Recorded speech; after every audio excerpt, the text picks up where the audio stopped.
অসম আবৃত্তি পৰিষদৰ নৱচাৰী সমিতি গঠন।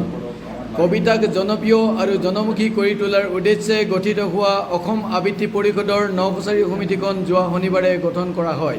এই উদ্দেশ্যে অনুষ্ঠিত হোৱা সভাত সভাপতিত্ব কৰে যোৰহাট জিলা অসম আবৃত্তি পৰিষদৰ সভাপতি প্ৰকাশ বৰপূজাৰী, সম্পাদক শফিকুল ইছলাম, নৰেন্দ্ৰ চন্দ্ৰ বৰা, উত্তম হাজৰিকা, প্ৰভাত শইকীয়া আৰু লগতে নৱচাৰী অঞ্চলৰ কবি সাহিত্যিক ক্ষীৰোদ কুমাৰ গগৈ, ক্ষীৰোদ হাজৰিকা, সুশীল গগৈ, সূৰ্যমোহন দাস, চক্ৰসেন গগৈ, পৰাগজ্যোতি মুক্তিয়াৰ আদিসকল উপস্থিত থাকে।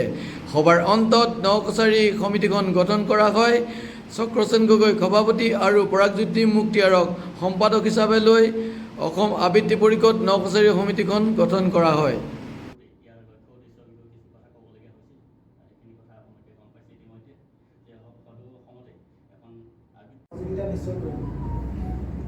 সহযোগিতা কৰা আৰু অসমৰ ছাত্ৰ ছাত্ৰী আৰু জনসাধাৰণৰ মাজত অসমীয়া আবৃত্তিৰ প্ৰচাৰ কৰিব বিচৰা যিকোনো সৃষ্টিশীল দক্ষতা বিকাশ কৰা প্ৰতিষ্ঠান, সংঘ, বিদ্যালয়, মহাবিদ্যালয়, বিশ্ববিদ্যালয় আদিৰ সৈতে সহযোগ কৰা। অসমীয়া আবৃত্তিৰ ইতিহাস প্ৰস্তুত কৰা আৰু যিকোনো লেখকৰ দ্বাৰা প্ৰকাশিত আবৃত্তি সম্পৰ্কীয় গ্ৰন্থ সংৰক্ষণ কৰা, যিবোৰ প্ৰত্যক্ষ বা পৰোক্ষভাৱে অসমীয়া আবৃত্তি কাৰ্যসূচীৰ সৈতে জড়িত হ'ব পাৰে। লগতে কথা এটা আছে যে কবিতা পঢ়িলে নুগুচে ভোক, নুগুচে পিয়াহ, তথাপিও কবিতাৰ কি যে দিগ্বিজয় সাহ, বিশ্বস্ত বাহক ৰূপে ই কঢ়িয়াই জীৱনৰ দীপচিত প্ৰবাহ।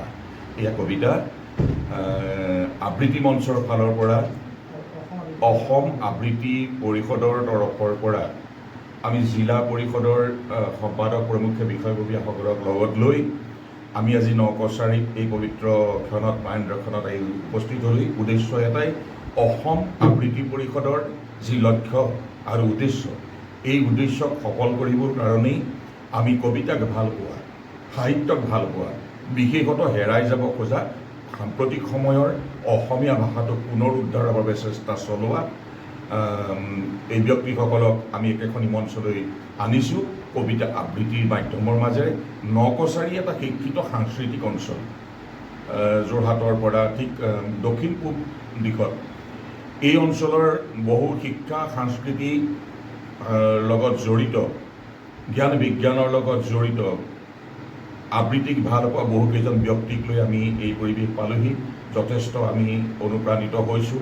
আমি আশা কৰিছোঁ এই সকলো ব্যক্তিৰ ছত্ৰছায়াতেই এই অঞ্চলৰ নতুন নতুন প্ৰতিভাবোৰে আবৃত্তি কলাটোক এক গণমুখী কৰিব পাৰিব, জনমুখী কৰিব পাৰিব। আৰু এই সকলো ব্যক্তিয়ে অসম আবৃত্তি পৰিষদৰ যি লক্ষ্য আৰু মহান উদ্দেশ্য, এই উদ্দেশ্যত তেখেতসকলেও নৈবেদ্য যাচিব পাৰিব একো একোজন ভাল শিল্পী আবৃত্তিকাৰ হিচাপে থিয় কৰি। সকলোকে পুনৰবাৰ